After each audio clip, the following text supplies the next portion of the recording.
Zoom bombing is alive and well. I had never experienced it or seen it in person until yesterday. So, yes, it is still going on. Welcome to Coffee with Alain. I appreciate you joining me, along with Mickey on my cup this morning, one of my mini Mickey cups. And we're going to talk a little bit about Zoom bombing today. First, as always, I appreciate everybody that's been joining and commenting and sharing. Please continue to do so. And remember, give a question now and then. I'll be glad to answer it. Or if you have something you want me to do a Coffee with Alain session on, give me some ideas. Be glad to do that as well. And you can do that live with me. You can do it watching a replay and put it in the comments. So thank you to everybody for joining and watching and sharing. Zoom bombing. What is that? Well, Zoom bombing is when some type of hacker or somebody, sometimes it's done by an external hacker that who knows why they're doing it. Sometimes it's done internally by somebody that's part of the organization. But they hijack the Zoom meeting and broadcast usually something inappropriate or racist, sexual nature, something of that nature. And they put it up on the screen for everybody in the Zoom to see.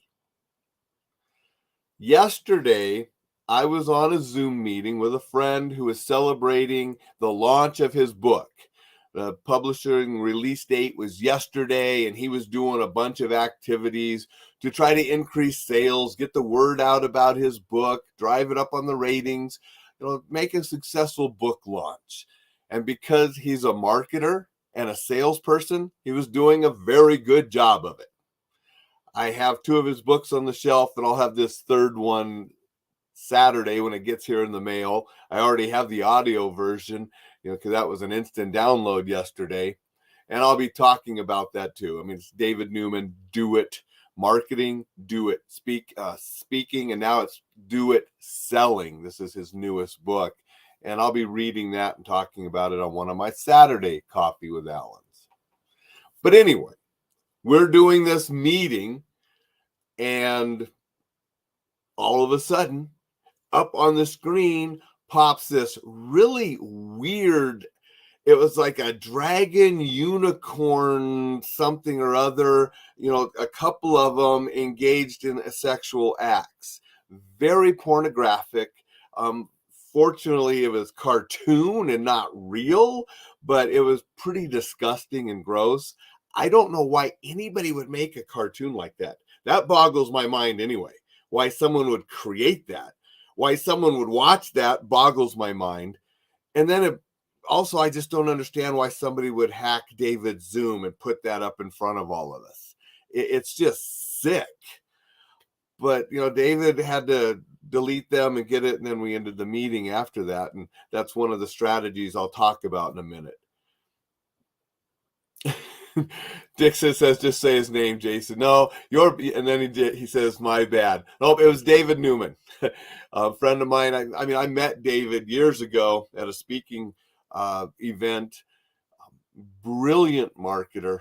I mean, if you're not familiar with him, make sure that you're watching in a couple weeks when I do the Coffee with Alain and talk about his book after I've read it, because he's really good when it comes to marketing and selling and speaking and those areas.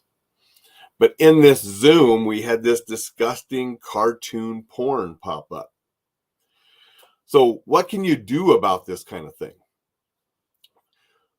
Fortunately, if you have a small enclosed Zoom where the links are not public and you've only shared it with a certain people, you're going to probably be pretty safe. It's when you have a larger organization and a lot of people have that link, and somebody in that organization wants to disrupt the meeting, because they have had situations where it's been internal. Sometimes it has been students, especially during the pandemic when they were doing so much thing on Zoom. Students were doing the Zoom bombing. And then larger organizations, when they were doing big things with Zoom, people within that organization were Zoom bombing. For what reason? Who could guess? But people have done it internally. The hardest part to keep it from happening is an event like yesterday with David, because David's event was open to anyone who wanted to come and celebrate his book launch. He was putting the links out there that all you had to do was go give an email, your name, and you could be invited in and get the Zoom link and join. He was trying to make it very simple to get people to come and join and celebrate in the book launch. And he was teaching some things and sharing some things about how he did the book launch to help others be more successful launching things. So when you have that kind of event and the link is public, where anybody can find it, and name, email, boom, you can join, it is much more difficult to keep these hackers out, because they will search for these public Zoom links and then go in and do this Zoom bomb. For what reason? I don't know. If that's your sick way of having fun and you think that's entertainment and funny to disrupt and bomb a meeting like that, you're a sick individual, and you're a sick individual to be making and watching and doing that kind of stuff that was involved with that yesterday anyway. It boggles my mind why people are out there doing that kind of trash and then disrupting others by doing that. But if you go to Zoom, and it doesn't just happen on Zoom, it happens on other platforms. You can go into security settings, and they have articles on this and a lot of information to keep yourself from being Zoom bombed or bombed on other video platforms. It's not just Zoom that it happens. But when you have something as public and you're trying to get people like David did yesterday, it's really hard because you don't have all of those security measures in place.